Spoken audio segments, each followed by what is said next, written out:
The wind screamed across the Montana plains like a living thing, sharp, wild, and merciless.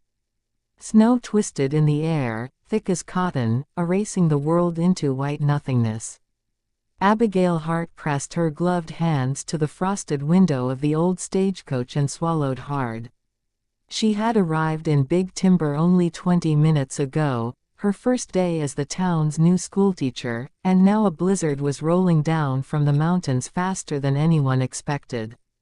"Ma'am, you best get inside somewhere warm," the coach driver shouted. "This storm's gonna shut the whole town down." But Abigail stood frozen, her breath clouding in the frigid air as she scanned the small frontier town. She had no family here. No friends. No place to stay yet.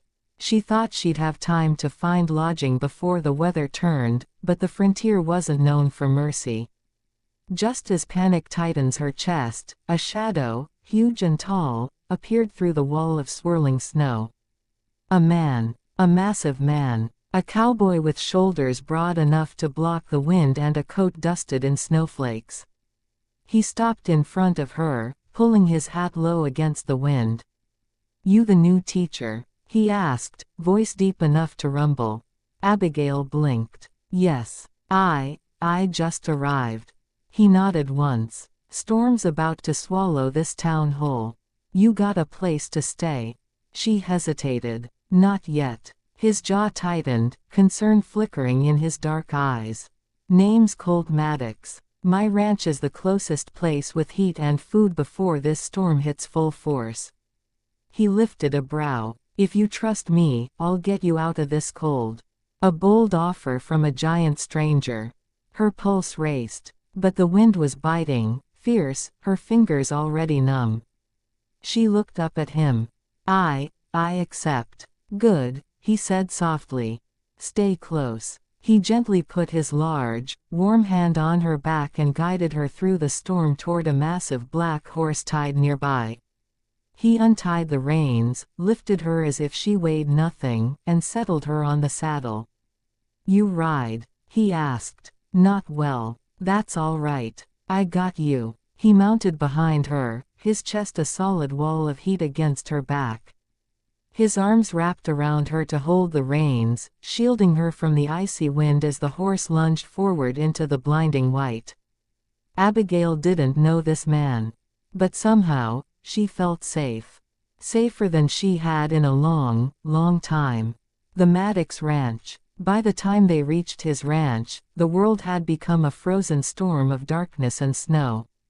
The house stood strong against the wind, wooden, warm, welcoming. Colt lifted her down, scooped her into his arms before her numb legs failed, and brought her inside. Heat hit her face immediately, glorious, fire-warm heat. He set her on her feet gently. "You all right, ma'am?" I think so," she said, trying to breathe warmth into her hands. He stoked the fire higher, shrugged off his snow-covered coat, and placed a thick quilt around her shoulders. "You're shivering." It's been a long day," she admitted. He poured hot coffee and handed her a steaming mug. "Drink. You'll thaw out." She looked around. The interior was surprisingly neat, crafted furniture, polished wooden floors, a large fireplace glowing gold. A man lived here, yes, but not a careless one. "This place is beautiful," Abigail said. "My folks built it," Colt replied quietly. "They're gone now. Storm took my pa. Fever took my ma. So it's just me and the ranch hands." There was loneliness in his voice. A deep, heavy kind. "And now you're taking care of a stranded schoolteacher too," Abigail said with a small smile. Colt chuckled, a low, warm sound. Could be worse company. Her cheeks warmed, and not from the fire. A blizzard night like no other. Hours passed. The storm raged stronger outside, rattling windows, howling at the walls. Abigail sat near the fire, finally warm, while Colt cooked stew in a heavy iron pot. "I didn't know cowboys cooked," she teased gently. He shot her a playful glare.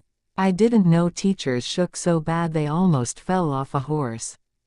Her mouth fell open. I did not. Oh yes you did, he grinned.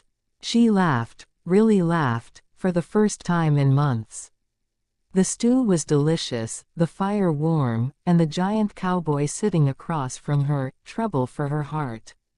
As night deepened, the blizzard only grew worse. Snow piled high against the cabin walls. You'll stay in the guest room, Colt said firmly. Storm won't let up till morning.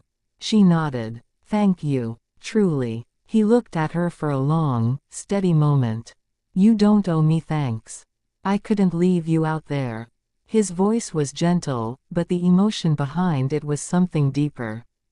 Something that made Abigail's chest tighten. Cloud with snow confessions beneath the storm.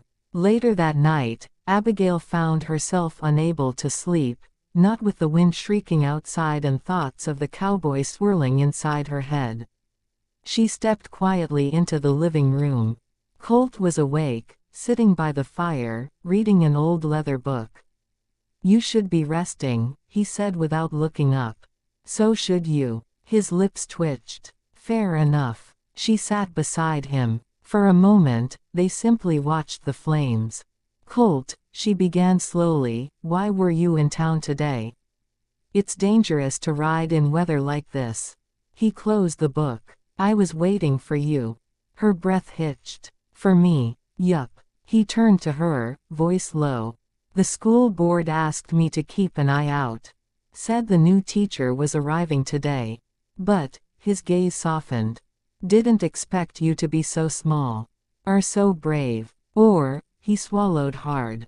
So damn beautiful. Her heart thudded painfully. She had not expected this giant cowboy to be blunt, honest, or shyly vulnerable. You barely know me, she whispered. And still, he murmured, I felt something the moment I saw you standing there in that storm. The fire crackled. Heat filled her cheeks. Her pulse fluttered. Colt, she whispered, unsure what to say. He didn't move closer. Didn't touch her. Didn't pressure her. He simply said quietly, you don't have to say anything. Just, stay warm. Stay safe tonight. That's all I want. His restraint, his gentleness, made her want to cry. Because no one had cared for her like this in a long, long time. Dawn, and a new beginning. Before sunrise, the storm finally broke.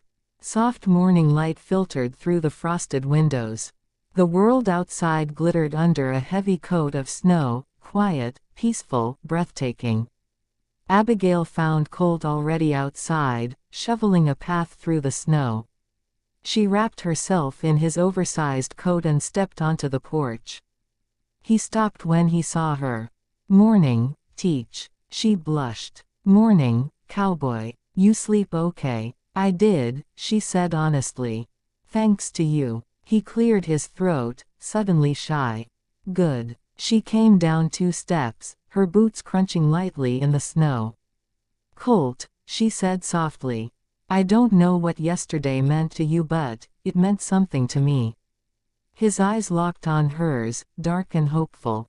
Abigail, are you saying you might give this, whatever this is, a chance? She stepped closer, smiling softly. I'm saying the new teacher owes the giant cowboy at least one dinner.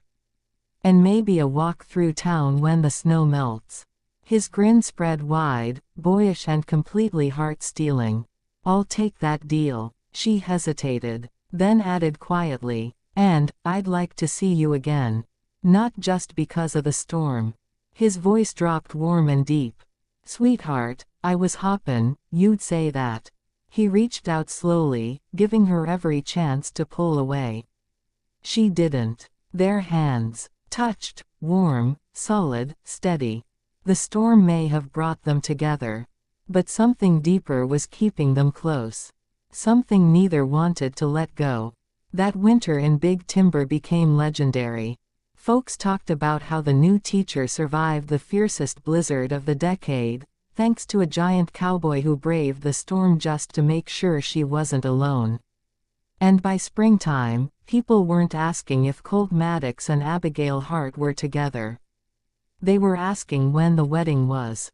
Because even the coldest Montana storm couldn't stop the heat between them.